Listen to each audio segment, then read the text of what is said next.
Il s'agit bien sûr de la Kenyane Francisca Koki, 55-93, de la Nigériane Ambama Ogwegunan, 56-49. Puis les chances marocaines sont défendues par Hayat Lembarki, Lamia El Habz et Hassan El Grioui. Forte chance qu'il y ait une médaille, probabilité qu'il y ait une médaille.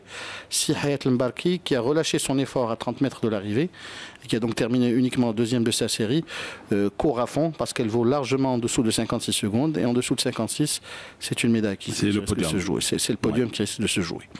Il y avait également le 800 mètres dames, les séries du 800 mètres qui se sont également courues hier en 3 demi-finales, les 2 premières plus les 3 meilleurs temps. Il faut juste dire que le Maroc avait 3 engagés. 2 qui avaient de sérieuses chances de médaille, à savoir Malika Akaoui et Siam Hilali, en plus de la jeune Sarah Souhi qui venait des championnats du monde de junior à Eugene où elle avait terminé 5e de sa finale. La jeune, je pense qu'elle, à 200 mètres de l'arrivée, lorsqu'elle a vu qu'elle était uniquement 4e et qu'elle cédait du terrain, s'est découragée, donc elle a abandonné. Et donc il va falloir quand même qu'on inculque à ces jeunes ce qu'on appelle le fighting spirit. Au moins tu termines ta course, tu améliores ton chrono, tu te bats pour éviter d'être tout simplement largué. Marrakech. Ouais, Marrakech. Marrakech ou Marrakech. Siam Hilali. Donc elle a dit ça et je m'en vais. Siam Hilali qui revenait d'une fracture. C'est toi qui dis ça, remarque. Oui, beaucoup d'abandon. C'est vrai que c'est curieux ces abandons. Siam Hilali qui revenait d'une fracture parce qu'elle a été arrêtée pendant un mois, plâtrée pendant un mois. C'est une spécialiste du 1500, on l'a engagée sur 800. Il faudrait encore que la direction technique nationale vous explique pourquoi on engage une bonne spécialiste du 1500 sur 800. Elle aurait peut-être eu d'autres repères. C'est plus rapide le 800. C'est plus violent aussi en termes d'accélération. Donc elle a ressenti une douleur. Elle a préféré mettre la flèche à droite. Finalement, le Maroc n'a qu'une seule candidate sur cette finale. La flèche à droite, comme ça tu sais. La flèche à gauche, si tu t'en vas sur le gazon. Ah oui, pour l'athlétisme. À droite, pour l'athlétisme, tu vas à droite, tu vas dans la piste, au milieu de la piste, tu vas gêner ceux qui veulent te déborder. Tu veux faire l'extérieur, tu comprends. Elle s'est mise à gauche, tu as raison. Elle a attendu que les autres passent. Et elle est sortie à gauche. Et elle était 3e à ce moment-là, à 400 mètres de l'arrivée. C'est-à-dire qu'elle pouvait tenir. Donc victoire, il y a deux Kenyans dont il va falloir se méfier. Agatha Girouto qui a couru en moins de 2 minutes, 1 minute 59 et 88. Et puis celle qui m'a semblé, comme d'habitude, fringante, c'est Yannet Yepkoskei, que tout le monde connaît, qui est là pour défendre la réputation de l'athlétisme kenyan dans cette spécialité. Le Kenya a quand même été champion olympique sur les 2 dernières éditions 2008 et 2012. Yepkoskei en 2 minutes 1 seconde et 13 secondes. Malika Akaoui est crédité du 2e meilleur temps de ces demi-finales. 2 minutes et 84 centièmes. Il y aura également l'Éthiopienne Tessema Sefa, la béninoise Noélie Yarigo, Unisoum, attention, leader mondial. Il y a 3 Kenyans dans cette finale. Voilà, tu parles déjà des finales cet après-midi, toi. Moi, je me projette. Mais qu'on parle des finales de tout à l'heure, d'hier plutôt. C'est les demi-finales, donc il y aura, et puis 2 Éthiopiennes aussi. Donc ce sera une course redoutable. Et puis pour revenir aux compétitions d'hier, parce qu'il y avait beaucoup de finales, très peu de courses en finale finalement, le 110 mètres, le 10 000 mètres et le 400 mètres, messieurs. Il y a eu beaucoup de concours. Alors marteau, perche,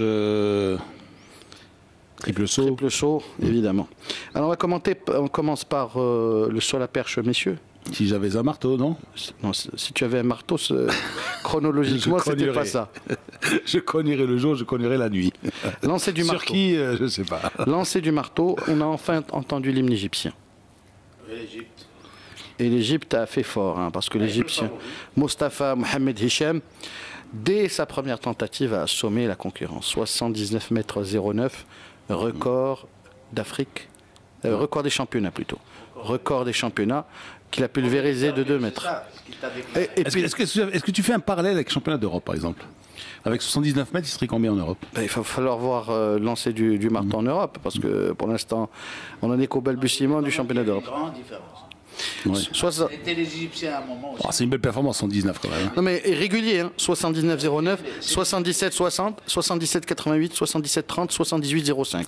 Mais moi j'ai vu, en fait, j'ouvre une petite parenthèse, à propos des concours, à propos des sauts et tout ça, généralement les athlètes marocains font leur meilleure performance au premier saut. Ou la première tentative? Là, c'était pas le cas. Là, c'était pas le cas. Dans les sauts, bon, c'est. Là, ça a été le premier et le meilleur. Ouais. Je veux dire, surtout dans les lancers. Deuxième place pour Chris Hamse d'Afrique du Sud, 73,90 m, amélioré à sa dernière tentative. Troisième place pour le Marocain Driss Berid. Il faut dire qu'il n'y était que 5 en lice. Driss Berid qui a amélioré sa meilleure performance, en tout cas qui a eu sa meilleure performance au dernier lancer, 60,17 m. Il était crédité de 58,55 m à sa deuxième tentative. Et puis quatrième, mon homonyme, Abraham Arobirouk, l'Éthiopie. Et puis cinquième, le Seychellois Dean William, qui a eu un lancer à 46 m 08. Donc ça fait une. Dis-moi, quand il lance le marteau aux Seychelles, il tombe à l'eau, non, le marteau, non? Possible. Hein? N'est-ce pas, camarade président? Oui. Généralement. C'est tellement petit. Déclaration, là. Il te dit qu'il prépare il prépare le championnat du monde. Il vise aussi une autre médaille, il va honorer l'Afrique. Et puis on va passer au concours de la perche, où on a eu un record des championnats. Mais c'était. On a le droit à du vrai spectacle. Mais... Pour une fois, tu vois, le public était concentré et tourné vers la. Mais il faut juste dire qu'ils étaient 3 à 5 mètres. Il y a un écrémage. Et on avait déjà le podium qui était décidé, avec Sheiner Ahmed d'Afrique du Sud, le Tunisien Mohamed Amin Romdana et le Marocain Mohsin Cheouri, tenant du titre. Il avait gagné à 4,90 à Cotonou. Il a sauté 5 mètres à sa première tentative. Le Tunisien a également sauté 5 mètres à sa première tentative, mais il faut dire que le Tunisien avait réussi à passer 4,80 du premier coup, alors que le Marocain avait dû s'y prendre à 2 fois. Donc c'est au nombre des essais qu'ils ont été départagés. Maintenant, il faut aussi parler du concours du Sud-Africain, Sheiner Ahmed, qui n'a commencé qu'à 5 mètres. Ouais. Donc à 5 mètres, à son premier saut, il était déjà assuré du podium. Ensuite, il a eu clean sheet sur 5,05, 5,10 et il s'est attaqué. À 5,10, il n'y avait plus de concurrents. Puisqu'à 5,10, le Tunisien et le Marocain ont échoué à 3 reprises. À 5,10, il a décidé de porter la barre à 5,41 mètres, record des championnats, d'un petit centimètre. Il est passé du premier coup. Puis il s'est attaqué à 5,55, qui doit être son record personnel. Et il a échoué à 3 reprises. Les Marocains, autres Mohsin Chaouri, finissent 5e et 6e. Semil Mefhoum 4,80 et Rabi El Housni 4,80 également. Ils étaient 9. Bon, 3 perchistes en finale, c'est pas mal quand même. 9 dans ce concours. Ça nous change un petit peu de. Hein. Mais c'est vrai que ce ne sont pas des sports qui sont traditionnels. Ce ne sont pas nos spécialités là. Oui, on s'y attaque et je ne sais pas quelle est leur chance pour l'avenir. Ils sont dans le circuit africain depuis de très nombreuses années. D'ailleurs, on avait même eu une année un doublé à la perche. Donc, il va falloir quand même qu'on continue à travailler dans ce domaine et qu'on puisse leur permettre d'avoir les outils de s'améliorer. Ensuite, on est... Pour la première fois, quand même, les spectateurs marocains regardent du côté de ces disciplines-là. Oui. Ils deviennent spectaculaires, on les suit et on retient des noms. Et on en est au début de tout ça, quoi, par rapport au Maroc. Ouais, mais il faut avoir l'œil expert. Hein, je veux te dire, franchement, une réunion d'athlétisme, tu le vois mieux à la maison devant ta télé qu'au stade. Hein, ça, c'est certain. Ouais. À moins de, être équipé de jumelles, et je ne plaisante pas lorsque je dis de jumelles, parce que franchement, quand tu as le saut à la perche qui est de l'autre côté du stade, tu vois pratiquement rien. La hauteur, tu vois pratiquement rien. Non, mais à l'écran, d'accord, mais... ça aide. Tu comprends, il faut être bien équipé. Et après, il faut savoir où commence le concours, où est-ce qu'il est le sautoir, où est-ce qu'il... Tu comprends, c'est ça le... C'est les questions généralement. Ouais. Ils sont où? Non, c'est en face. Et ce qui fait que le public d'athlétisme, généralement, bon, quand je parle de Nice, de Zurich, Formia, de ça, bon, c'est... Oslo, bon, ou Crystal Palace à Londres, ou Charletti à Paris, c'est un public vraiment de connaisseurs, tu vois. Et il sait ce qu'il va voir, il sait ce qu'il doit regarder, il connaît ses priorités. Et là, nous, il faut qu'on en mâche, hein, si tu veux, des meetings et des meetings pour arriver à avoir un public expert. Les commentaires, on les a impliqués dans l'analyse, c'est bien au micro, au parleur, donc on en parle, on suit et on fait même le commentaire de toutes les péripéties. Non, parce que c'est ça aussi. Ça aussi, c'est important. Mais il y a quand même des remarques. Il y a quand même des remarques, par exemple, sur le 110 mètres haies, triplé nigérien. Ouais. Tyrone Atkins, accent so américain. 13,57 devant Alex El Amin, 13,78 et Martins Ogiraki, 13,80. Il fallait les voir parce qu'ils avaient gagné. Mais il ne faut pas se leurrer aussi. Hein. Ils sont pratiquement tous aux États-Unis. Hein. Ils sont tous aux États-Unis. Moi, ils étudient tous aux États-Unis. Voilà, ils s'entraînent tous aux États-Unis en moyenne. Tyrone Atkins, 13,57. Il parle un anglais avec l'accent américain.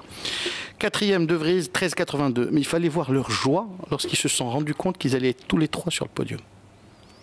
Et la déclaration de Tyrone Atkins ne prête à aucune équivoque. Hein, quand il dit l'essentiel, c'est pas ma médaille. Oui, je l'ai dédié à mon pays, le Nigeria, mais nous sommes 3 sur le podium. C'est la preuve que nous sommes les meilleurs en Afrique. Et que notre travail à ce niveau-là donne ses fruits. Quatrième, un Sud-Africain. Cinquième, un Malien, 4,04. Sixième, Tmen Hajlazib, 14,27, qui était bien parti. Et il fallait voir sa colère. Mais sa colère à l'arrivée. Et puis, il a jeté. Et puis son compatriote Lys Moukdel qui a été disqualifié, qui a fini donc dernier de cette finale, idem. Parce que les Algériens. Il est resté calme. Hein. Essaie de calmer. Les Algériens n'étaient pas dans leur jour. Hein. Ils escomptaient quelque chose sur le 110 mètres haies. Il faut dire aussi qu'ils n'ont pas été à la fête depuis le début du championnat en termes de résultats sur certaines disciplines qui sont leurs disciplines. Médaille au relais au 4x100. Avec un record national sur le 4x100. Et puis une médaille de bronze par-ci, par-là. Mais ce n'est pas les grands championnats aussi pour l'Algérie. Ouais. L'Algérie qui est un champion olympique sur 1500 mètres qui ne s'est pas engagé sur cette distance. Ouais. Malheureuse avec la fille qui était à l'heptathlon. Oui, Omrani devait gagner à l'heptathlon, elle a eu une blessure. Ouais. À la fin du premier jour, c'était à la fin du 200 mètres. Elle est revenue pour faire un essai à l'échauffement de la longueur.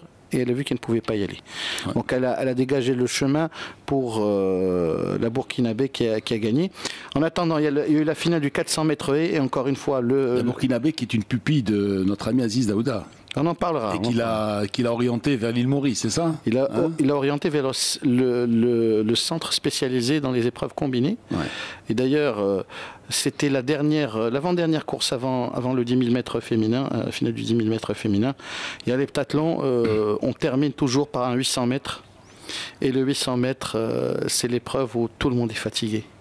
Vraiment tout le monde. Donc on finit comme on peut. Et c'est une victoire méritée. Cette épreuve, comme le décathlon, c'est 10 épreuves, 5-5 en 2 jours. Là, c'est en 2 jours la même chose. En 2 jours, c'est 4 et 3. 4 et 3, et c'est vrai, c'est pas facile. Hein. C'est pas du tout facile. On était dans une réalité où quand même les gens applaudissaient, même les derniers. Tu vois, il y a des gens qui prenaient leur temps et qui se faisaient dépasser un tour. Et le public était sympathique, on applaudit, tu vois, le sport pour le sport. Alors, la Burkinabé... Tu te rappelles du marathon, là, celui qui est rentré derrière, le tout dernier, quand la nuit était tombée déjà. C'était au jeu de Montréal, je crois. Bah voilà, non, c'est au jeu de Montréal. À Montréal, effectivement. Et le type, il est arrivé à 8h du soir, je crois, à 7h du soir, 8h du soir, en pleine nuit, là. Et là, c'est une très belle leçon de faire. C'est bien. Ils ont fait un film d'ailleurs. Alors l'Algérienne, à la fin de la première journée, après le 200 mètres, avait 3464 points. 3464 points.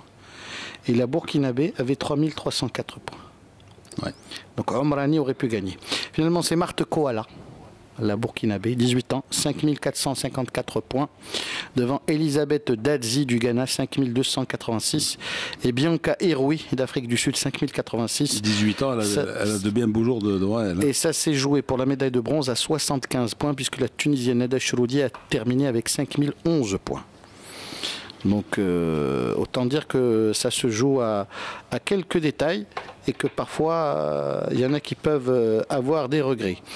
Triple saut, on va parler de triple saut. Alors Mokoena. Triple saut, voilà. Mokoena, le Sud-Africain qui a été recordman d'Afrique en longueur, qui n'a terminé sur son événement fétiche qu'à la 2e place. Et là, Mokoena a frappé un grand coup dès le premier essai. Hein. Il a dépassé 17 mètres et il a dégagé tout le monde quasiment jusqu'au dernier saut, hein, parce que jusqu'à l'avant-dernier saut. Ouais. Bon, il faut activer là. Il faut faire pas triple saut, mais quadruple saut périlleux là, parce qu'on a encore quelques finales. On a le journal après à 30. On devrait avoir des invités à partir de la 2e heure. Donc Mokoena 17,09. Oui. champion d'Afrique. Et Mokoena s'est vengé. Il y a eu aussi un autre Sud-Africain sur le 400 mètres haies qui a dominé l'épreuve de la tête et des épaules et qui finalement permet à son pays de continuer à rivaliser avec le Nigeria, parce que finalement on se retrouve au classement des médailles avec un match entre le Nigeria et l'équipe d'Afrique du Sud. L'Afrique du Sud qui ne lâche rien en termes de médailles et qui est prête à réaliser, je dirais, le meilleur à l'occasion de ce championnat d'Afrique. 10 000 mètres, victoire kenyane. Et cette victoire s'est jouée sur les derniers mètres. Enfin, on a peut-être même dû recourir à la photo finish pour pouvoir décanter, je dirais, ce résultat. Je vous communique ces 3 podiums rapidement avant de passer à midi au journal. Évidemment, 400 mètres et messieurs, victoire sud-africaine. Le 10 000 mètres dames, voilà. Le 10 000 mètres dames. Il y a eu une Marocaine qui a abandonné, c'est Khadija Smah. Elle était 6 en lice. Joyce Chepkirui, 32 minutes 45 secondes 27 centièmes. Emily Chebet, Kenya, 32 45 28. Ça s'est joué à une seconde. Et puis le triple, comme on disait, Mokoena 17,09 devant un Nigérian qui a sauté 16,97. Et là, je voudrais quand même rendre hommage à quelqu'un qui est sorti de sa retraite, c'est Talek Boukté, parce qu'il a été le meilleur triple sauteur marocain des années 90, début des années 2000, qu'on a appelé pour rendre service et qui a terminé 8e de cette finale. Aujourd'hui, je pense qu'on va devoir revoir toute la stratégie en termes de certaines épreuves techniques. Bon, merci, on n'a pas oublié le javelot, non? Non. Le javelot, la finale du javelot féminin, oui. Ah ben oui. Le javelot féminin avec un bonne mémoire, le vieux encore. Le vieux était au stade. Alors. Donc le vieux se souvient de tout. Lancer du javelot féminin, ça s'est joué quasiment dans les dernières secondes avec une victoire de Sounette Villoen, 65 m 32, record des championnats d'Afrique du Sud, devant Narte Zouta 52-57 et Rozoun Selma Jessica de l'île Maurice, première médaille pour l'île Maurice, 48 m 07. Bon, il est 12h30, c'est ça, pratiquement, à la 28 29, il est 29, voilà, à la pendule de Radio Mars, conseil pour les achats. Et puis dans la foulée, le journal qui est présenté par mon cher ami, comme d'habitude. On parle aux confrères, aux consoeurs des RFI. Voilà, on vous a emmené à Marrakech depuis quelques jours. Voilà, et c'est le dernier rendez-vous, avant dernier rendez-vous, parce qu'après ça sera le direct en direct du stade tout à l'heure. On se retrouve en compagnie d'Amine Birouk et du camarade président Belaïd Ouemid en direct du GPM, donc Palmeraie Golf Palace. C'est dur la fin d'une compétition. C'est dur, ouais, parce que c'est là. Tu te dis, hein, après c'est. C'est toujours parce que C'est un stade qui se place dans le propos, puis la gorge serrée. C'est vrai, parce que d'abord tu dis, bon, allez, il y a ces championnats d'Afrique, alors on va y aller, on se prépare, alors l'équipe et tout ça, bon, la technique. Belkadi qui a fait un grand boulot aussi, notre correspondant, qui fait partie de l'équipe maintenant intégrante. Hein. C'est un petit peu difficile de dire correspondant, ça veut dire correspondant. Il fait partie du team. Voilà. Et puis Ibrahimi, donc il nous arrive de très loin, lui, du nord-est. Hein. Même si Arfir, qu'est-ce qu'il est là? Bon, 3e division, Arfir, ou 4e division, où est-ce qu'il joue Arfir? Il fut un temps où ils étaient en 2e division. Il fut un temps où ils étaient en 2e division, mais d'abord 3e division, voilà.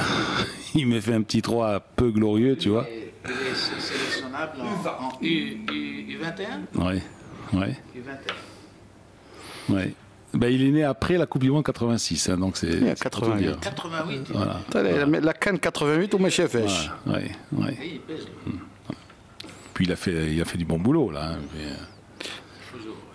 allez sur www.radiomars.ma, vous allez voir toutes ces vidéos, l'homme a tout faire, hein.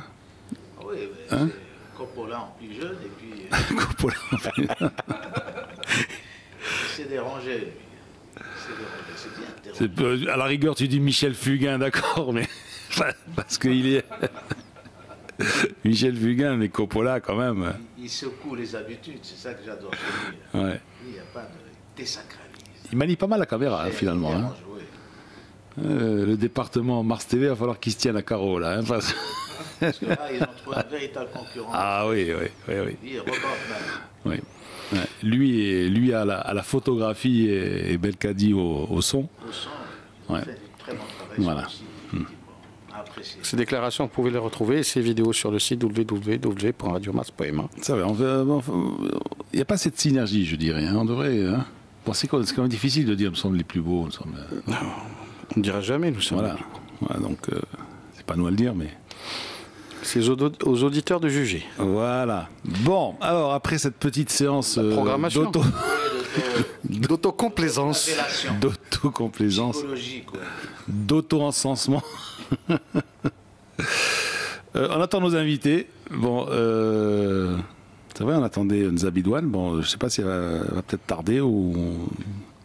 Non, il y a une réception maintenant, c'est pour ça. Ouais, c'est ça. Je crois que Ahizoun, le président de la fédération, reçoit les athlètes, les délégations, les médaillés, et donc il y a certainement tout le monde. Oui, tout le monde. Et on devait avoir aussi le secrétaire général de la Confédération africaine, Lamine Fati. Lamine Fati, oui. Mais bon, on espère les avoir d'ici 14h. Hein. Oui, encore 1h20. Il y en a encore une. Voilà. Et puis notre confrère Yves Pinot, voilà, spécialiste d'athlétisme, en particulier d'athlétisme africain. Longtemps roulé sa bosse, marathonien finalement de cet athlétisme africain. Ouais. Ouais. Il est à l'athlétisme ce que notre ami est au football. Là. Notre ami lequel notre ami Dreyfus. Dreyfus. Bah oui les gars, et attendez les gars, réveillez-vous. Je m'attendais. Réveillez-vous, Gérard Dreyfus. Il est responsable du site il est à l'athlétisme africain ce que Gérard Dreyfus est au football africain. Voilà. Football, hein, maintenant il est au site de la CAF et communication média CAF. Ouais. Alors, est-ce qu'on peut commencer un petit bilan entre nous, là, entre copains là? Le bilan commence par le tableau des médailles, mon cher ami. Oui. Alors, donne-nous un petit aperçu, là. Nigeria, haut la main pour l'instant, non? Le Nigeria, dominateur de la compétition. Ils ont combien de médailles d'or maintenant? Ils sont en 7. 7. Non, mais il faudrait aussi préciser que c'est dans des registres variés, contrairement à d'autres. C'est-à-dire que le Nigeria table sur une synergie entre le sprint, les sauts, les lancers. L'Afrique du Sud, c'est également les sauts, les lancers, le sprint. Le Nigeria, c'est les USA d'Afrique, non? Le Nigeria, c'est les USA, les USA ou la Jamaïque d'Afrique. La concurrence entre les gros morceaux du continent, l'Afrique du Sud et le Nigeria, bien sûr. Là-dessus, combien de millions d'habitants maintenant, le Nigeria? Pas loin de 100 millions, non? Oui. Alors, donc, ceci explique cela. Non, et surtout, ça contrarie les plans de ceux qui sont habitués à dominer le championnat d'Afrique. Ouais. Le Kenya est en recul, l'Éthiopie se maintient à peine. Et nous sommes dans la deuxième partie du classement. La Tanzanie est un peu en retrait aussi. Fond demi-fond. Pépinière avec 7 millions d'habitants, tu as l'Érythrée qui est un petit État, mais qui te donne des résultats extraordinaires. Non, mais chauffeur Webley, l'Érythrée donne des résultats, il n'y a pas de souci. Mais quand tu sais que l'athlétisme africain était longtemps dominé par le demi-fond et le fond, le Kenya et l'Éthiopie, qui faisaient le plein de médailles, et que maintenant, le Nigeria, via le sprint, l'Afrique du Sud, via les sprints et les lancers et les sauts, arrive à truster les 2 premières places au classement des médailles. D'habitude, c'est le Kenya et l'Éthiopie qui sont là. Oui, absolument. Le Kenya et l'Éthiopie sont en retrait. Le Maroc, encore plus. Pourquoi en retrait? Oui, le Maroc, c'est vrai. Le Maroc n'est que 8e. Et puis tu as le Kenya, tu as l'Éthiopie qui également ont reculé. Et il faut juste préciser que le Maroc était 7e à Cotonou. Oui. Avec 2 médailles d'or, 2 d'argent et 3 de bronze. Oui. Pour l'instant, on a 1 médaille d'or, 2 d'argent, 4 de bronze. Il va falloir aller chercher une petite médaille supplémentaire du métal le plus précieux pour pouvoir dire nous sommes en progrès. Oui, mais pour le Kenya et l'Éthiopie, tu vois, quand tu discutes avec les spécialistes, eh bien, ce recul est dû à 2 choses. D'abord, la participation au meeting. On regarde beaucoup plus du côté meeting pour ces 2 pays-là. Et de Jeux, il y a eu les Jeux du Commonwealth qui ont occupé pas mal d'athlètes africains qui ne se sont pas montrés de haut niveau pendant ce championnat d'Afrique, qui restent secondaires par rapport aux autres compétitions mondialisées, on dira, tu vois. Et ça aussi, ça joue. Donc, ce n'est pas des critères. Tu jugeras le jour où il y aura des compétitions top niveau. Et là, tu verras si dernière modification du tableau des médailles, c'est l'Afrique du Sud qui prend la tête. 9 médailles d'or. 9 médailles. 7 chez les messieurs, 2 chez les dames. Donc la dernière médaille de la marche change la tendance. Afrique du Sud, 9 médailles d'or, 5 d'argent, 2 de bronze. Alors on va jouer au Toto médaille là. Il y a des finales. Alors, ce soir, il n'y a que des finales. Hein. La première à 18h. Donc, Lino, je voudrais juste. Non, c'était pour voir un petit peu. Récapituler. Ouais, Afrique du Sud, 7 médailles d'or, Oui. 5 d'argent, 2 de bronze, ça fait 16 médailles. Deuxième, le Nigeria, 7 médailles d'or, 6 d'argent, 5 de bronze, ça fait 18 médailles. Ensuite, vous avez le Kenya, qui n'a que 4 médailles d'or. Donc ça change par rapport à la suprématie kenyane habituelle. Non, ça change par rapport à la suprématie habituelle des Kenyans. 4 d'or, 4 d'argent, 5 de bronze. Ça fait 13 médailles. Ensuite, vous avez le Botswana. 2 médailles d'or. Donc il suffirait que le Maroc gagne une médaille d'or supplémentaire pour se retrouver 4e. 5e, le Burkina Faso. 5e, le Burkina Faso. 2 médailles d'or. 6e, l'Éthiopie. Là, c'est une surprise. Une médaille d'or, 3 médailles d'argent et 3 médailles de bronze. 7e, la Côte d'Ivoire. Une médaille d'or, 3 d'argent et 1 de bronze. Et la Côte d'Ivoire a des chances de gagner sur 200 mètres féminin et masculin. 8e, le Maroc. Une médaille d'or, 2 d'argent, 4 de bronze. Vous avez ensuite la Tunisie, l'Égypte, l'Algérie, l'Érythrée, le Ghana. Bon, alors, pour ce qui est de nous, hein, nous avons combien? Nous avons 2, 4, 6, 8, 10, 13 finales aujourd'hui. D'accord? 13 finales. Sur ces 13 finales, où est-ce qu'on peut gagner une médaille d'or? On peut gagner des médailles. Tu as dit qu'il faudrait une deuxième médaille d'or pour remonter au classement. Alors, où est-ce qu'on peut aller pêcher une médaille d'or? Il y a 4 3000 mètres steeple chaise, non, bam. 3000 mètres steeple, il y a des possibilités de médailles. D'or? Non, possibilité, c'est-à-dire tu n'auras pas l'or. Tu n'auras pas l'or. Moi, je ne pense pas que Selma Wali elle a mis avec toute la bonne volonté qu'elle a. Hauteur homme? Parce que, chef, Lino, il faut être. Vous avez Iwot, l'Éthiopienne, qui est une des meilleures au monde. Non, mais attends. Vous avez Ribi Habiba qui revient, qui a été médaillée d'argent aux Jeux Olympiques, excusez du peu, à Londres, qui a pris une année sabbatique et de retour. Et vous avez Sofia Assefa d'Éthiopie, qui est là. Donc il y a 3 pays. 3 concurrentes sérieuses pour Salim El Wali El Alami, qui a terminé 3e du mythique Mohamed VI, qui est en progrès et qui peut accrocher une médaille. Donc là, c'est râpé. D'accord. Là, je ne dirais pas. Je ne dirais pas. Pour gagner l'or, ça va être râpé. Pour une médaille, non. On parle de l'or. C'est toi-même qui a lancé le débat. Tu as dit il nous suffit d'une deuxième médaille d'or pour remonter à la 4e place. Alors, cherche-moi cette médaille d'or cet après-midi. 400 mètres et féminin. Alors Possible. 400 mètres et féminin. 400 mètres et féminin avec Haït Lambarki. Ouais. Lambarki peut. Plus grosse rivale, c'est la Sud-Africaine.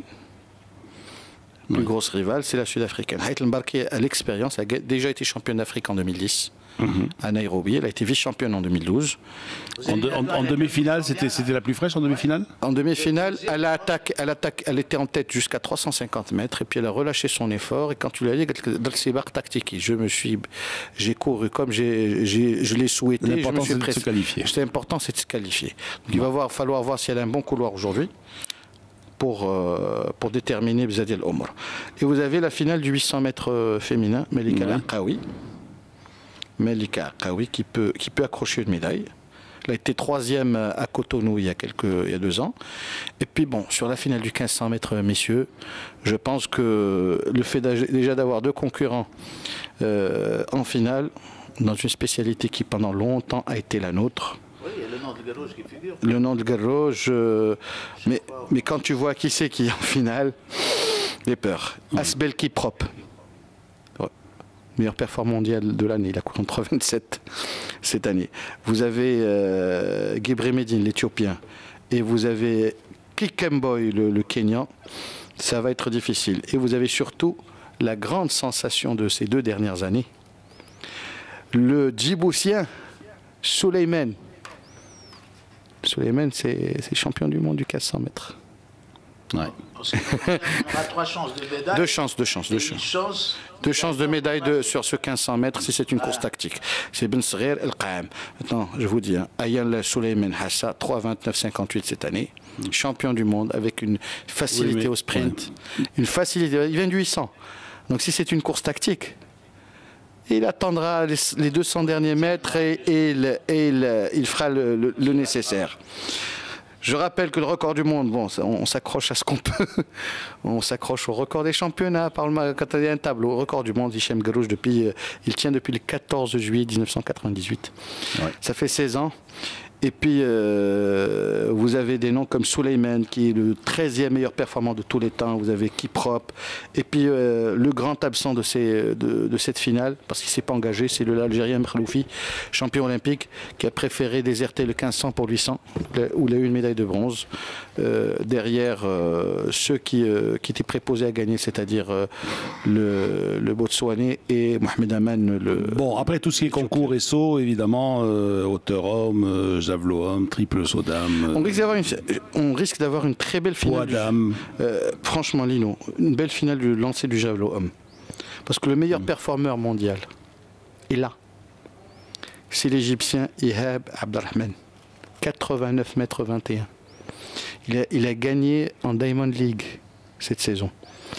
Et en Diamond League à Oslo, on en avait parlé. Son dauphin, c'était Julius Yego, le Kenyan, qui a fini 4e des derniers championnats du monde à Moscou.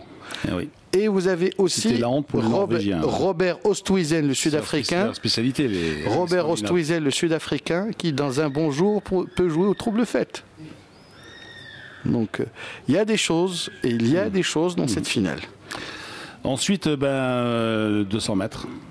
200 mètres, le 200 mètres, ça va être un duel entre le Botswana et la Côte d'Ivoire. Hein. Le 200 mètres, messieurs. Et les relais. Et les relais, le 4x4 qui va décider beaucoup de choses. Hein. Alors, bon, on continue. On continue, allez, rapidement, parce que nos invités sont là. Hein. Je rappelle que les premières finales, aujourd'hui, démarrent à 17h35, avec la finale de la hauteur, messieurs. On va prendre de la hauteur. Il y a le 3000 mètres steeple dame à 17h40, le lancer du poids dame à 17h45, le triple saut dame. Là, peut-être avec Jemma Ashner, il y a une chance d'accrocher une médaille. À 17h50, à 18h10, la finale du 400 mètres et dame. Le javelot démarre à 18h20. Si vous voulez que les engins volent très haut et très vite, vous pouvez les suivre. 18h25 aussi, le 200 mètres dame. Normalement, Muriel Aouré a une longueur d'avance sur les autres. 18h35, le 200 mètres, messieurs, avec Makwala qui peut viser un doublé 200-400.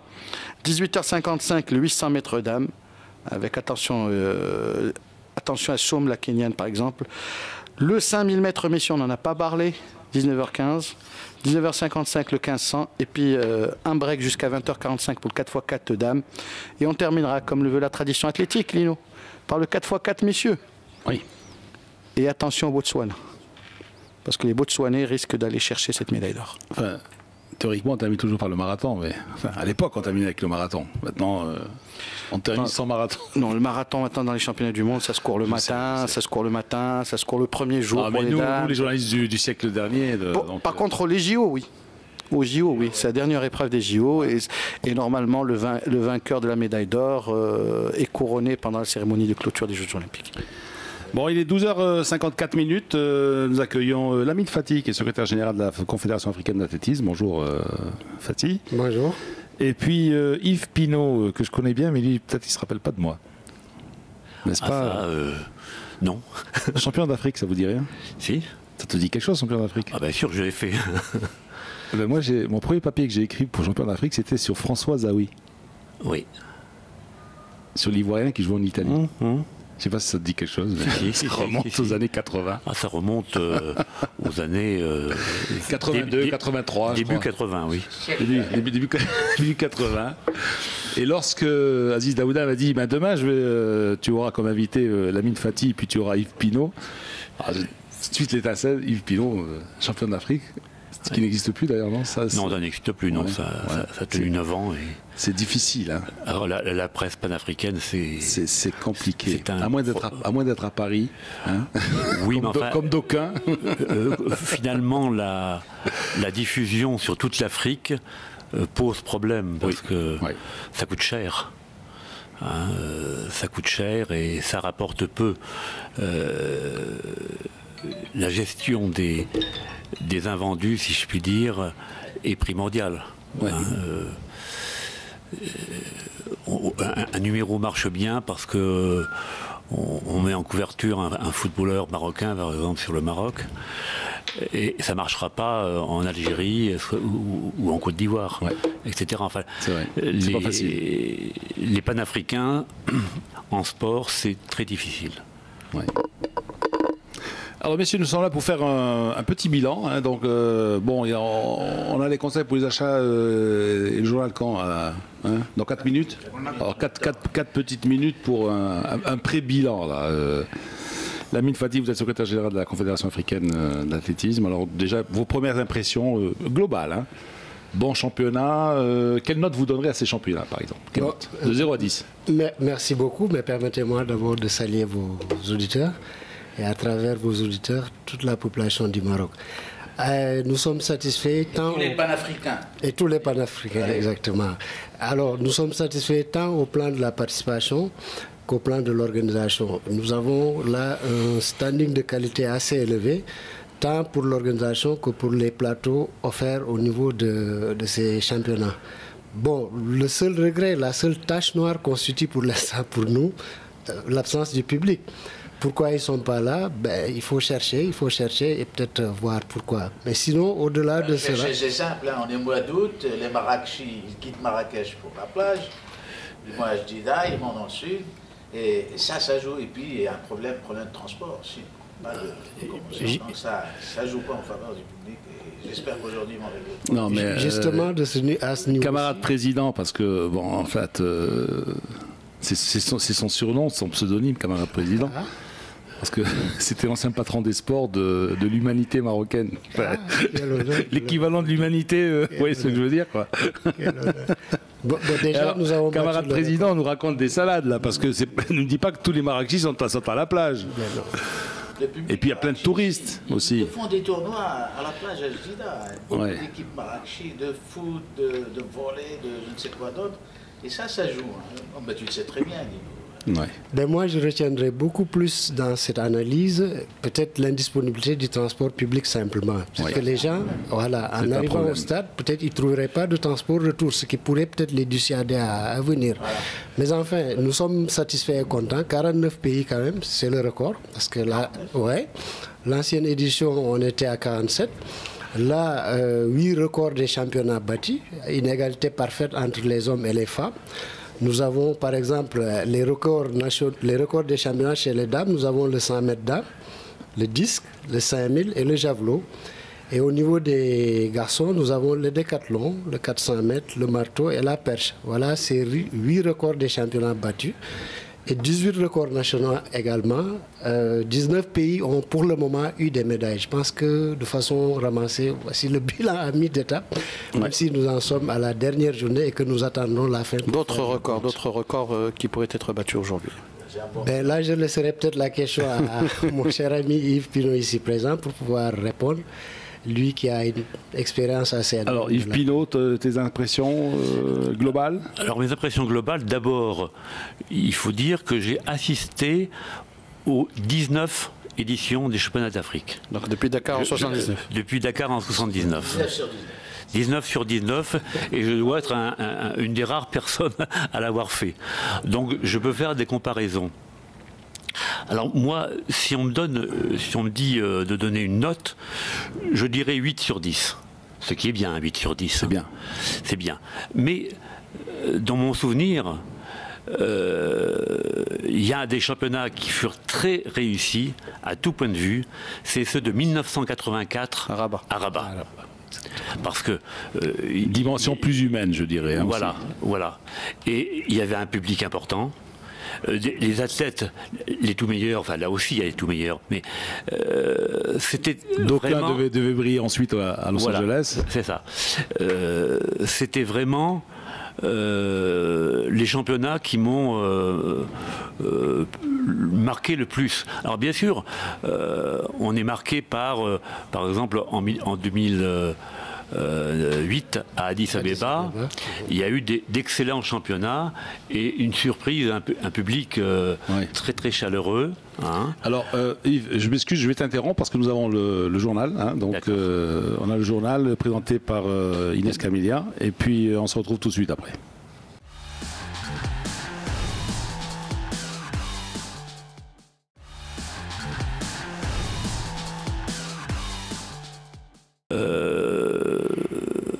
C'est revenir sur sur le métier avec passion. Moi, sans regarder la montre. Sans regarder la montre et sans se dire faut que je parte en vacances demain à l'aube. Ouais. Hein? Ouais. Ben, il a tout dit. Là aussi, il a résumé la quintessence de la philosophie d'un bon journaliste. Voilà. J'espère qu'il a suscité de la curiosité dans la tête des jeunes. C'est ça qui devrait être important. Pas seulement pour dire. Mais là.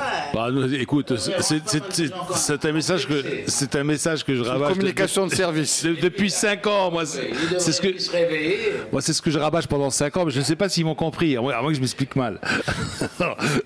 Lamine Fati. Alors, on revient à ces championnats d'Afrique, les 19e. Hein. Qu'est-ce qui a marché? Qu'est-ce qui n'a pas marché? Bon, comme je l'ai dit tantôt, je pense que nous, en tout cas à notre niveau, comme l'a dit Yves, l'indice de satisfaction est très intéressant. Lui, sur une échelle de 0 à 10, il a mis 8. Je mettrais 8, voire même 8,50. Mais à part le public qu'on a évoqué tantôt, je pense que tout a marché, très sincèrement. Moi, j'ai été au Maroc 2 ou 3 fois avant. Dans des missions d'évaluation, nous avons pu mettre en place une organisation ensemble avec le comité local d'organisation qui nous donne aujourd'hui les résultats auxquels nous assistons. Alors, ça a commencé par le conseil de la Confédération, le CEP, le congrès qui devait aller sur 2 jours. Finalement, tout était tellement bien qu'on a terminé en une journée, ce qui était déjà précurseur, voilà, exactement de ce que nous allions vivre après. De façon globale, on est très très très satisfait. Vous ne faites pas ça genre FIFA, non? Pardon? Vous ne faites pas ça genre FIFA? Ben non, je ne comprends pas vraiment. Mais... Ben, FIFA, c'est-à-dire qu'il y a Blatter qui monte à la tribune et puis, bon, messieurs, alors, article 5, approuvé, oui, tout le monde lève la main. On passe à... Vous ne faites pas comme la FIFA, vous? Non, il y a eu des débats quand même. Et les gens se sont beaucoup intéressés. Non, les élections, c'est pour l'année prochaine. Bon, c'était juste un congrès pour dérouler certains programmes, peut-être dont l'important. En Éthiopie, à Addis Abeba. Ah, ben voilà. On sera en Éthiopie pour les juniors également et pour le congrès. Parce que nous aurons les 12e éditions des championnats d'Afrique junior. Ce qui est intéressant, Lamine Fati, c'est cette synergie entre le comité local et la confédération. Ben, ça, moi-même, je leur ai envoyé un message ce matin exprimant tous nos sentiments. En tout cas, moi, tout ce que j'ai senti comme adhésion, comme mobilisation, comme professionnalisme, surtout comme disponibilité au niveau du comité local d'organisation. Je pense que c'est un élément déclencheur de la réussite d'aujourd'hui. Et de ce point de vue, nous sommes très satisfaits. Il y a eu une parfaite symbiose entre la confédération et le comité local d'organisation. Et ça, nous devons remercier encore le ciel de nous avoir mis dans Bon, ça c'est normal. C'est normal. Oui, c'est normal. Lorsqu'on accorde une organisation à quelqu'un, un État, un pays ou une organisation, il supposait qu'il fasse bien son boulot. Oui, ils ont... Est-ce que vous ne ressentez pas que le Maroc aujourd'hui dispose de l'infrastructure et du lourd par rapport à l'organisation? Est-ce que pas devenu une puissance aujourd'hui au Maroc? Avant, on avait des champions, c'est sûr, mais on n'avait pas d'infrastructure. Alors qu'aujourd'hui, on a les infrastructures, on rêve bien sûr des champions. Est-ce qu'aujourd'hui... Parce qu'à Tanger, on a un drôle de stade aussi à Tanger. Hein. À Gadir aussi, hein, on a un très beau stade d'athlétisme. Hein. Enfin, de foot avec des pistes d'athlétisme, quoi. Vous avez tous les stades, même de foot, qu'on peut convertir en compétition athlétique. Mais je pense que là-dessus aussi, c'est une référence pour nous. Parce que quand on nous dit que le Maroc compte à peu près 21 pistes d'athlétisme, toutes aux normes internationales, moi je dis bravo. Dans certains pays, il n'y en a presque pas. Ou alors, s'il y en a, elles ne sont pas aux normes. Moi, je peux citer le cas de mon pays. Je n'ai pas de honte à le dire. Le meeting de Dakar, par exemple, qui est avec celui de Rabat, label IAF, par exemple, n'a pas pu se tenir cette année parce que simplement l'infrastructure n'est pas disponible. Alors, si à côté on me dit le Maroc en compte 21 pistes, moi je dis bravo. Je pense que c'est une très bonne approche de développement parce que les infrastructures, si nous ne les avons pas, nous ne pouvons pas évoluer, nous ne pouvons pas développer la discipline. Et les avoir à travers le pays partout est peut-être gage d'une certaine réussite parce qu'au moins on assure la détection, la formation et plus tard peut-être le haut niveau. Parce que le haut niveau, c'est pas... Pour le Grand Prix Mantis ici au Maroc, il y a eu des faillances de Rabat. On n'a rien craint puisqu'on a déplacé automatiquement la compétition à Marrakech. Et c'est ça qui est... Ils me disent, maintenant, dorénavant, il n'est plus possible d'abandonner une quelconque compétition parce qu'on a des infrastructures. Et ça a changé très important. On n'est plus à Rabat, impossibilité d'organiser. Non, attends, c'était aussi voulu, hein, dans ce sens que c'était un petit peu une répétition. Voilà, C'était une répétition avant les championnats d'Afrique. Les championnats d'Afrique. Bon, je pense qu'il y a beaucoup d'enseignements qu'on peut tirer de cette situation. Le meeting, il était... Ah non, bien sûr. Voilà, le meeting, il était magnifique. Moi, j'étais ici. Et j'ai vu l'engouement populaire, toute cette présence au niveau des tribunes. Et là, du coup, au championnat d'Afrique, on ne voit plus les gens. Et cela peut permettre au comité local d'organisation, qui pilote les 3 événements, d'en tirer toutes les leçons et de voir qu'est-ce qu'il faut faire pour pourquoi le stade était plein justement au meeting Mohamed VI et pourquoi, voilà. Ben, c'est une analyse peut-être qu'il faudra chercher les raisons. Voilà, c'est tout. Voilà. C'est à vraiment un sens positif justement d'améliorer. Tout à fait. En fait, il fallait peut-être choisir Agadir. Mais je ne sais pas, c'est peut-être au comité local d'organisation. Mais Marrakech quand même... Agadir ou Tanger, par exemple. L'infrastructure, en tout cas, est d'une très très très bonne qualité. Bon, je me rappelle quand on dit... Parce que généralement, Marrakech, c'est la basse saison. Hein. Au plan touristique, c'est la basse saison à Marrakech. Parce que les gens ne viennent pas à Marrakech au mois d'août. Hein, mais je pense que ça entre toujours dans la perspective de cette Coupe du Monde. Ils ont dit ça a été décidé ici à Marrakech. Bon, autant faire des compétitions tests, grandeur nature, avant d'arriver à cette dernière étape qui est la Coupe du Monde. Alors moi, je sais que vous êtes pris, et donc je voulais vous demander d'abord, est-ce que vous êtes satisfait du plateau aussi? Absolument, je l'ai dit au départ, bien que je dois... Même si vous n'avez que 4 filles finalistes en hauteur, par exemple? Ben non, ça c'est... Vous ne posez pas la question à la Confédération, vous ne dites pas comment ça se fait que sur tout le continent africain, on n'est pas capable de trouver plus de 4 filles qui sautent en hauteur. Non, parce que nous avons identifié... Après, on va demander à Yves Pinot aussi. Nous avons identifié certaines faiblesses. Les sauts qui étaient, par exemple, très forts en Afrique du Sud, ou en tout cas en Afrique de l'Ouest, ont presque disparu du plateau. En Afrique de l'Ouest, par exemple, on était très très fort dans les sauts. En Afrique du Sud, idem. Bon, heureusement que l'Afrique du Sud revient, mais bon, sinon, je pense qu'effectivement, le constat est là. Il faudrait travailler de ce côté-ci et essayer certaines de remettre disciplines. encore. Voilà, exactement. C'est la même chose pour le cross-country, par exemple. C'est une discipline pour laquelle nous nous évertions à rendre populaire, ou en tout cas praticable dans les 2 régions, l'Ouest et le Centre, où sa pratique est presque inexistante. Et beaucoup de techniciens, de l'avis de beaucoup de techniciens, c'est une discipline qui peut offrir énormément d'opportunités. Yves, pour la hauteur par exemple féminine? Oui, mais je crois le marteau féminin aussi. Je crois qu'il y a un petit problème. Ce sont les fédérations qui, si je puis dire, sélectionnent leurs athlètes, qui ne va pas hésiter à envoyer un sprinter à 18 au 100 mètres, ce qui est très moyen, et qui n'enverra pas une sauteuse à 1m70, qui aurait parfaitement sa place. C'est vrai.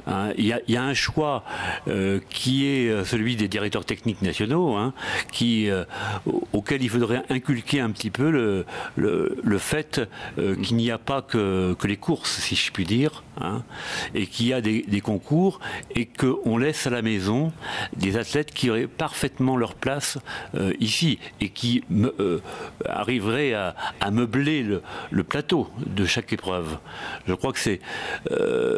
si on veut que certaines épreuves progressent, il faut bien que les jeunes espoirs viennent. Ils ont bien sûr les championnats d'Afrique junior, mais enfin, il y a des jeunes seniors. Il y a plus en Europe, par exemple, ça c'est une chose que Lamine Fati pourrait relancer auprès de son président, c'est qu'il y a un championnat des moins de 23 ans. Des moins de 23 ans, c'est-à-dire des jeunes seniors. L'antichambre. Des jeunes seniors. Et c'est très utile parce que il y a vraiment comment dirais-je, pour la plupart des athlètes, un gouffre entre les juniors et les seniors. Donc ces championnats de moins de 23 ans permettent de suivre la progression naturelle, parce que un champion, c'est quelqu'un qui a 25 ans, qui a 28 ans, qui a 30 ans, un champion. Les juniors, ça va jusqu'à 19 ans. Donc je crois que là... Une antichambre. Voilà, une antichambre. Voilà, c'est peut-être difficile d'organiser des championnats sans arrêt, plus de championnats, bien sûr. Mais enfin, il faudrait réfléchir au sujet. Moi, je constate qu'on n'a plus de compétition en Afrique pour les juniors que pour les seniors. Par exemple, il y a quelques compétitions. Il y a un tournoi qui s'appelle le tournoi de la solidarité, qui est pour 6 pays, en gros le Mali, etc. Et cette année, ça devait avoir lieu à Cotonou, enfin au Bénin, et ça n'a pas eu lieu. Or, c'est une compétition en moins pour cette sous-catégorie qui ne demande qu'à progresser et qui, finalement, là, est privée de compétition. On a constaté que pas mal de meetings ont disparu. Alger, Brazzaville, Tunis, ces meetings n'ont pas eu lieu cette année. Bien sûr, Dakar, qui donne l'opportunité pour des athlètes nationaux de se confronter aux meilleurs. Et je crois que là, c'est un petit peu au niveau de... On ne touche pas le volet financier, là aussi, peut-être, non? On touche toujours le volet financier. Ouais. Parce que là, on ne peut pas faire sans. Justement, quand on voit que des billets... parce que là, comme tu disais... Non, comme il disait tout à l'heure, il disait, bon, on préfère envoyer un sprinter à 10,08 et pas la sauteuse à 1,70. Parce que quand on parlait l'autre fois avec un dirigeant de l'île Maurice et qui dit, moi, chaque billet d'avion me coûte 2 500 $. Sachant qu'il n'y a pas de ligne directe sur certains pays en Afrique. Pour les déplacements. Voilà, oui, mais ça c'est un problème éternel. Hein. Ça a toujours existé en Afrique. En football, ils le savent. Hein. Certains matchs, ils doivent faire des détours extraordinaires pour venir aux compétitions. Et ça n'arrive plus encore vraiment, mais au championnat d'Afrique d'athlétisme, où des délégations arrivaient après les épreuves. Parce qu'elles n'avaient pas réussi à trouver le bon transport. Et je crois que il y a, comment dirais-je, ce problème d'argent toujours, hein, ce problème d'argent. Mais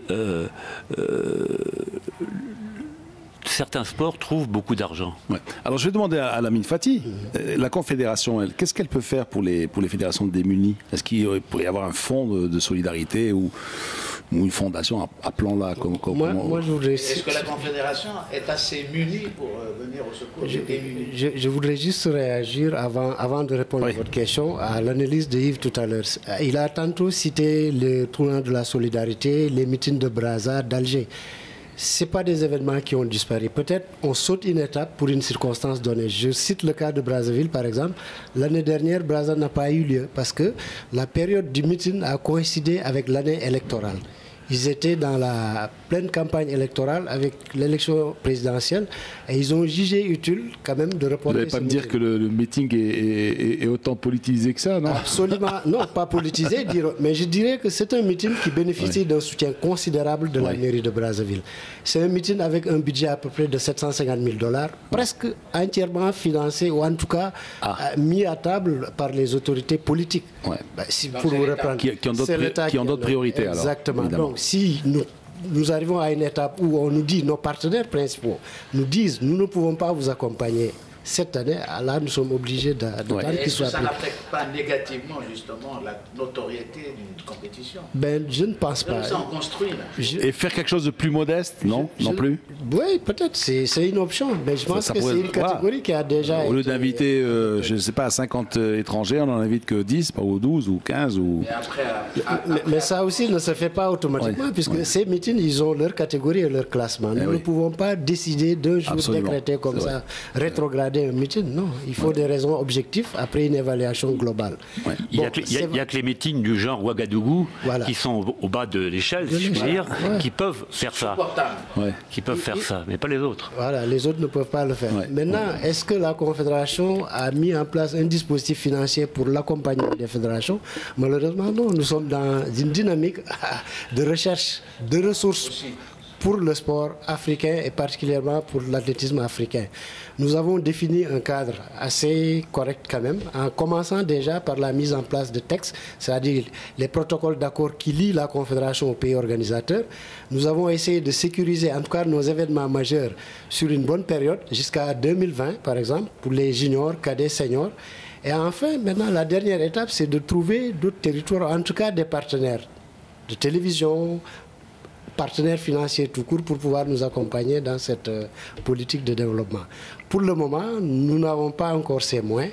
Je pense que les fédérations reçoivent de l'IAF une subvention d'administration annuelle que certaines fédérations utilisent exclusivement pour leur développement.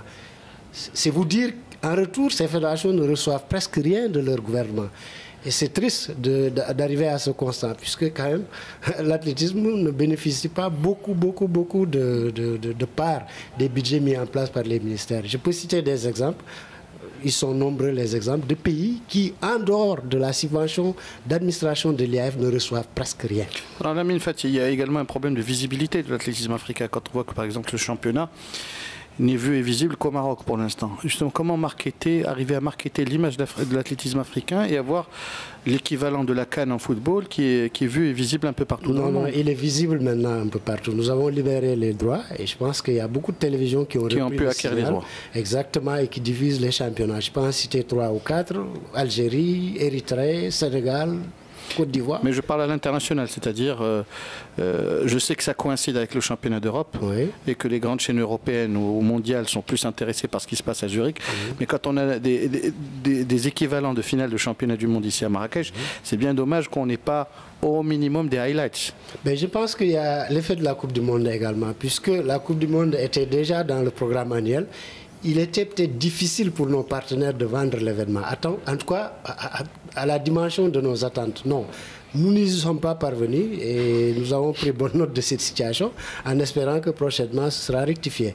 Mais nous avons un partenaire télévision avec lequel nous travaillons et je pense que les éditions d'Addis et de Nairobi ont été assez illustratifs de ce partenariat. Puisque rien qu'à Nairobi, nous avons eu 149 pays à travers le monde. Et avec peut-être même quelque chose de phénoménal, d'absolu, qui a été la diffusion en direct par Eurosport de la finale du 5000 mètres. Je pense que cela, ça a été quelque chose de très réconfortant pour nous et nous sommes sur cette dynamique. Oui, mais sachant que, bon, d'abord, il y a évidemment la valence de l'athlétisme africain. En plus, il y a Marrakech, c'est attraction. Hein. Quand on dit Marrakech, bon, donc le binôme, je dirais, athlétisme africain-Marrakech devrait marcher un peu mieux. Moi, c'était mon approche à la base. Au départ, je me suis dit, Marrakech, constituant tout ce qu'il constitue comme symbole, devrait être une attraction très forte pour ces championnats, tant pour le public que pour les partenaires de tous bords. Et malheureusement, à l'arrivée, ce n'est pas exactement le cas. Comme j'ai dit tantôt, il faut en tirer les conséquences, les leçons pour pouvoir avancer exactement. Non, mais là, quand vous expliquez le fait qu'un certain nombre de pays aujourd'hui reculent, qui auparavant occupaient le leadership, Kenya, et qu'aujourd'hui, des petits pays percent, c'est une bonne chose. Mais les grands, pourquoi? C'est les Jeux du Commonwealth, c'est la pression des meetings au niveau européen, c'est quoi? Faut pas oublier un phénomène aussi qui est assez pesant pour l'athlétisme africain, les changements de nationalité. Combien ils sont, nos athlètes africains, à passer de l'autre côté? Combien à peu près? Ils sont nombreux. On n'a pas exactement les statistiques. Mais en tout cas, le phénomène est d'une ampleur telle que nous, ça nous a porté à pouvoir, à envisager une certaine démarche qui constitue à nous approcher des institutions internationales comme l'Union africaine, par exemple, pour un plaidoyer dans ce sens, une sensibilisation massive. On va y arriver, on ne va pas y arriver, mais en tout cas, nous avons déjà emprunté cette voie et nous ne désespérons pas. Ce phénomène, il ne profite pas à l'Afrique? Absolument pas, absolument pas. Par exemple, quand parlons de la Coupe du Monde qui va venir. Là, vous ne parlez pas d'athlètes africains nés en Europe, vous parlez carrément d'athlètes formés en Afrique et qui ensuite, à un certain moment, à 18, 19 ans ou 20 ans ou 21 ans, ou même plus jeunes. Même plus jeunes. Je ne parle pas des binationaux. Je ne parle pas des binationaux comme il en existe au football. Parce que alors, messieurs, on va s'arrêter un court instant. Un conseil pour les achats. On ne dit pas le mot fatidique, nous, ici. Conseil pour les achats, on se retrouve tout de suite après.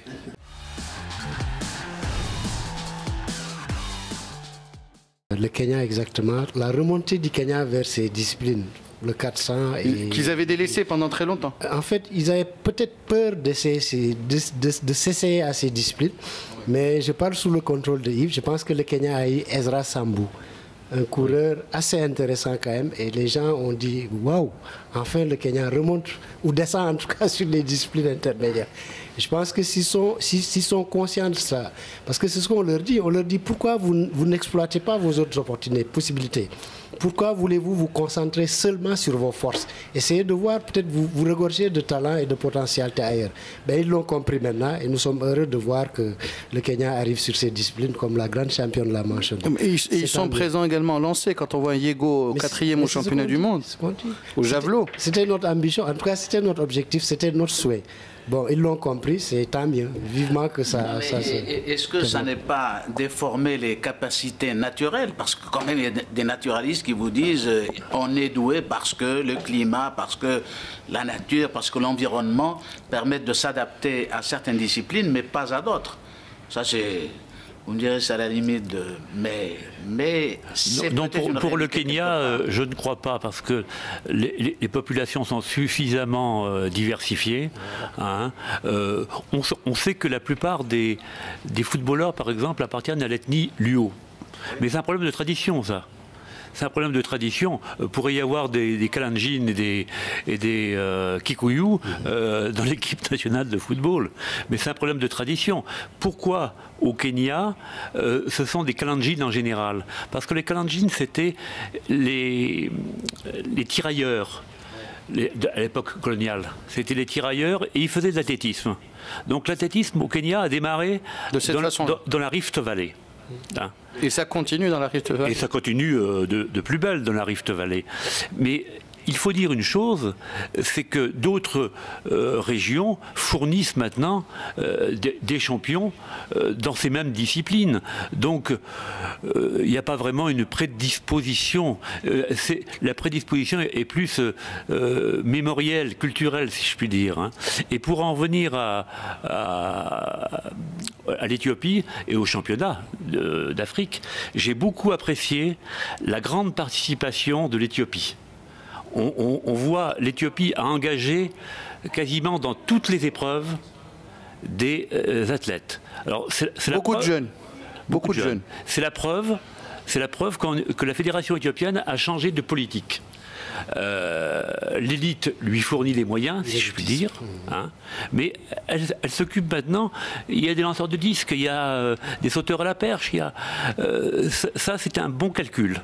C'est un bon calcul, alors que moi j'ai connu l'époque où, en Éthiopie, on s'intéressait à la course pointe à la ligne. 5 000, 10 000 marathons. Oh, et encore, oui. C'est-à-dire que l'Éthiopie, il faudrait la juger sur le plan quantitatif, au niveau de la participation, pas des résultats. Bien sûr. Ça, on n'a pas fait attention jusqu'à présent. Tout à fait. Et je me demande si ce n'est pas l'équipe qui a le plus de concurrents.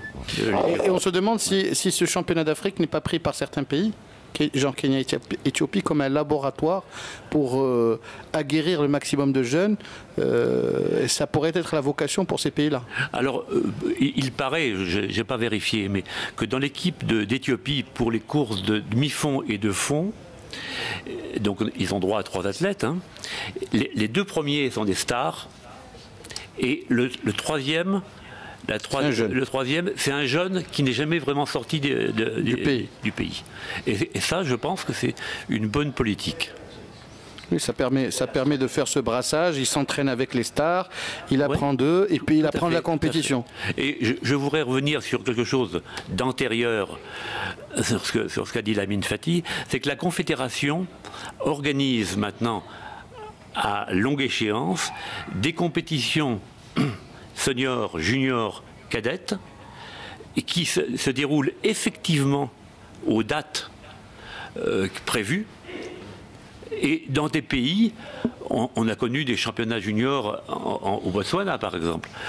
Et dans des pays, enfin, ça tourne. Et puis, quand un pays n'arrive pas à organiser, ce fut le cas des juniors, je crois, l'an passé, il y a un pays qui, l'île Maurice, s'est substitué tout à fait naturellement. Ça, c'est bon signe. En 2 mois, Yves, en 2 mois de l'événement. En 2 mois. En 2 mois. Alors, Nza, à 6h30, finale du 400 mètres et tu vas pas avoir un petit pincement au cœur? Tu n'as pas envie de courir? Oui, à chaque fois, c'est ce qui manque. Je pense ce qui manque, c'est la compétition, pas les entraînements, parce que les entraînements, c'est toujours difficile. Il y a une adrénaline, dès que l'adrénaline de la compétition. On peut dire que tu as pratiquement ton poids de forme à 2-3 kilos, non? Hein, franchement, hein, c'est ça. Pas grand-chose. Tu vas lui demander de descendre aujourd'hui, courir ou quoi? Non, ce que je veux dire, c'est que bon, c'est voilà, parce qu'il y a des athlètes qui s'oublient une fois qu'ils descendent, qu'ils sortent des stades, et d'autres non. Par exemple, on avait Sébastien Coe l'autre fois, et on avait.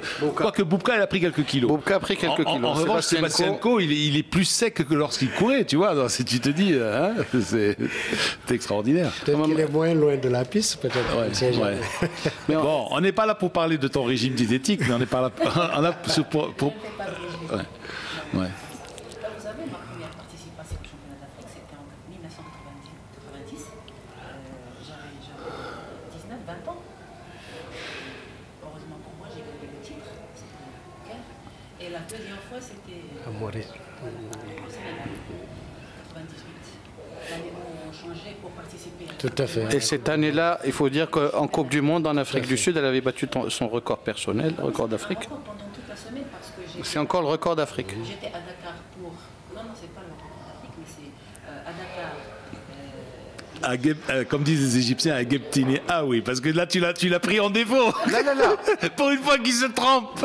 Là, mon cher, en Coupe du Monde, c'est le record d'Afrique. Le record de Tu vas pas savoir mieux qu'elle, celle qui a couru. La Coupe du Monde. Voilà, de la compétition. Et je tiens toujours le record de la championnat d'Afrique. C'était en 98 à Dakar. Et pendant 10 jours, j'ai fait les championnats d'Afrique, le titre de champion d'Afrique. 2 jours après, le meeting de Bruxelles, j'ai gagné. Et 2 jours après, c'était la finale à Johannesburg. Avec La Coupe du Monde. 52-96, qu'on ne courra pas ce soir. Qu'on ne courra pas ce soir. Et elle a ajouté 8e couloir. 8e couloir en plus. Handicap. Qui n'est pas le meilleur des couloirs. Hein. Exactement, tu ne vois rien. Tu as absolument rien. Oui, justement, on court bien techniquement. Exactement, techniquement et à l'aise, tranquille. Ouais. Je me rappelle très bien pendant l'échauffement, j'étais avec Aziz, mon entraîneur, M. Dabla.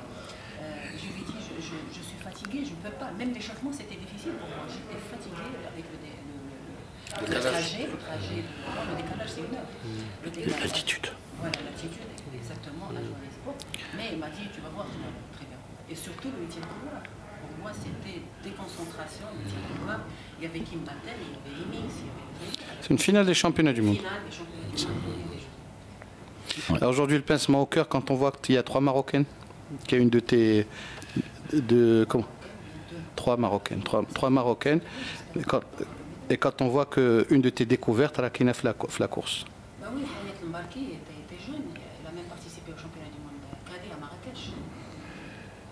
Il est bien, c'est une grande athlète, il a, je pense que 56. 56. 400 mais il est déjà champion d'Afrique, vice-champion d'Afrique. J'espère qu'aujourd'hui, même avec la sud-africaine et la kenyenne, Qui sont bonnes. Hein.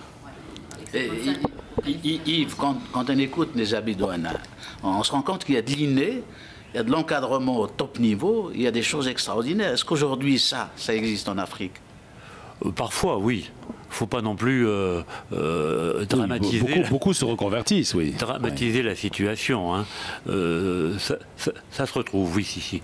On retrouve ces cas-là assez fréquemment quand même, hein, je crois. La famille de l'athlétisme africain peut récupérer une bonne partie de ses potentialités. Hein. Oui. On retrouve finalement les athlètes, les champions, on les retrouve souvent quelque part. Même au Kenya, d'anciens champions font un boulot extraordinaire. Alors que le champion européen ou américain, une fois que sa carrière est finie, on ne peut pas dire qu'il s'implique vraiment dans l'athlétisme. Oui. Hein. En Afrique, ce n'est pas le cas. On trouve beaucoup de cas où les champions... Bailly, par exemple, Philbert Bailly. Philbert Bailly, un exemple, bien sûr. Fredericks. Keno au Kenya, qui t'invite. Birouk au Maroc, par exemple. Tu peux compter. Déjà organise une course sur route pour les femmes.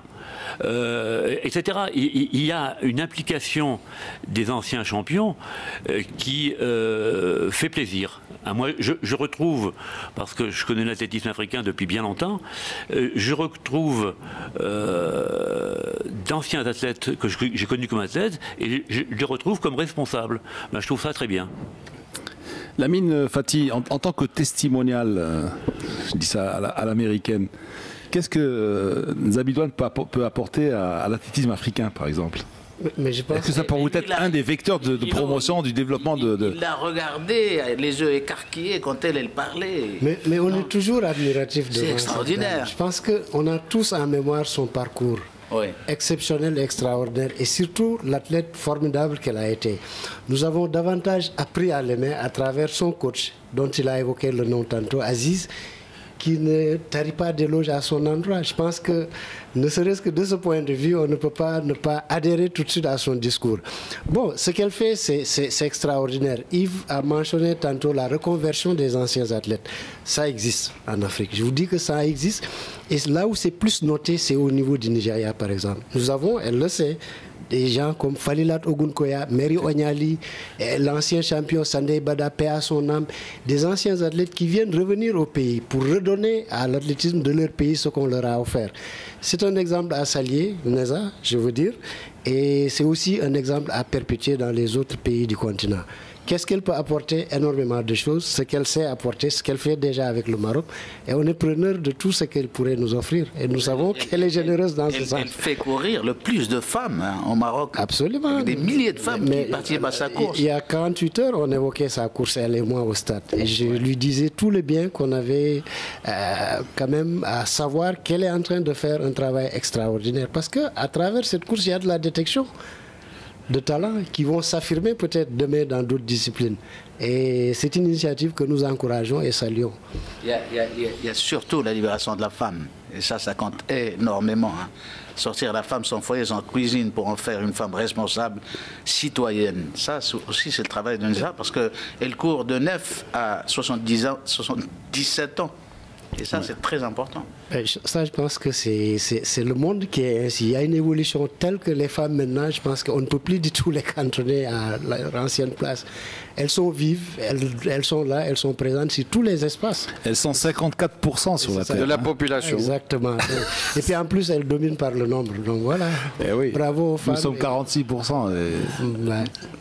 Non, mais il faut dire qu'en Afrique... 54% contre 46%, en comptant les milliards d'êtres humains qu'il y a sur la planète, elle dépasse de beaucoup. En Afrique, en athlétisme, les femmes pourraient faire encore beaucoup mieux. Oui. Beaucoup mieux. On le voit dans des pays comme l'Éthiopie. L'Éthiopie, il y a 30 ans... n'existait que par ces hommes. N'existait que par ces hommes. C'est valable pour de nombreux pays. Il y a 22 ans, Derarto Tolo était la première championne éthiopienne sur 10 000 mètres. Tout à fait. Hein, 92 à Barcelone, face à Elena Meyer. Face à Meyer. Oui, il voit que le sport, hein, mais beaucoup de sociétés africaines sont matrimoniales. Ah oui, tout à fait. Ça, on l'oublie souvent. Et c'est la femme qui décide de tout. Même au niveau pas seulement en Afrique, moi je peux te le dire, partout. Hein. Au niveau des politiques, au niveau des politiques, par exemple, si on prend le cas de la Confédération africaine d'athlétisme, qui a mis dans ses statuts une vice-présidente, ça c'est une obligation. Quel que soit le bureau qui sera constitué demain, il y a une place réservée à une femme comme vice-présidente. Mieux, au niveau du conseil, on exige même la présence d'un membre féminin, indépendamment de celle qui sera élue. C'est-à-dire qu'elle fait partie du quota. Du quota. Ça, c'est déjà une avancée significative. Et l'IAF même dit que l'Afrique est en avance sur ce plan-là. Alors, tu risques de perdre ta place, hein? Mais, ça ne te dérange pas? Ça ne me dérange nullement pas. Nous avons aussi institué, par exemple, dans les centres de formation au niveau des centres régionaux de développement, 2 activités obligatoires. Une pour les femmes et une pour les jeunes. Mieux, nous avons instauré cette année un panel de lancers de stataires femmes. Nous avons organisé 2 séminaires au centre de Dakar sur les femmes toujours. Une activité pour femmes stataires, ça n'existe pas. Et nous nous sommes dit, oui, pourquoi pas les femmes? Ce n'est pas un domaine réservé aux hommes, il faut des stataires femmes. Peut-être elles ont plus de potentialité que les hommes. Et la deuxième activité, c'est un séminaire sur les stratégies de développement pour booster le leadership féminin au niveau des fédérations nationales. On a constaté qu'elles ne sont pas assez présentes et nous nous sommes dit, oui, pourquoi pas leur offrir des opportunités de façon qu'elles puissent gagner réellement toute la place qui est la sienne au niveau des fédérations nationales. Je pense que c'est des initiatives en direction et à destination de la femme et ce n'est pas du tout fait sous aucun considérisme. Arrière-pensée, oui. Arrière-pensée, nous l'avons fait justement parce qu'il faut le faire, il faut aller dans ce sens. Ouais. Bon, c'est toujours le... Moi, je suis contre les quotas. Oui. Parce que le quota, moi je sais pas, si j'étais femme, ça serait insultant. C'est-à-dire que, bon, nous avons 4 places parce que nous sommes des femmes. Oui. Et s'il y a 6 femmes méritantes, oui, absolument. il peut y en avoir 6 au lieu de 4. Mais elles peuvent être élues. Non, tu vois ce que je veux dire. Parce que généralement, ce truc de dire, il faut au moins 4 femmes. Non, le quota, si elles sont compétentes, à la rigueur, qu'elles soient même 8 sur 10 ou 7 sur 10 compétentes, aucun problème. Nous, mais si tu n'en as pas 4 de compétentes. Mais chez nous, elles sont élues. Ça peut arriver. Elles sont élues. Oui, d'accord. C'est-à-dire qu'il y a une place automatique, plus celles qui peuvent être élues en dépit de... Voilà, mais je veux dire, moi je suis pas féministe.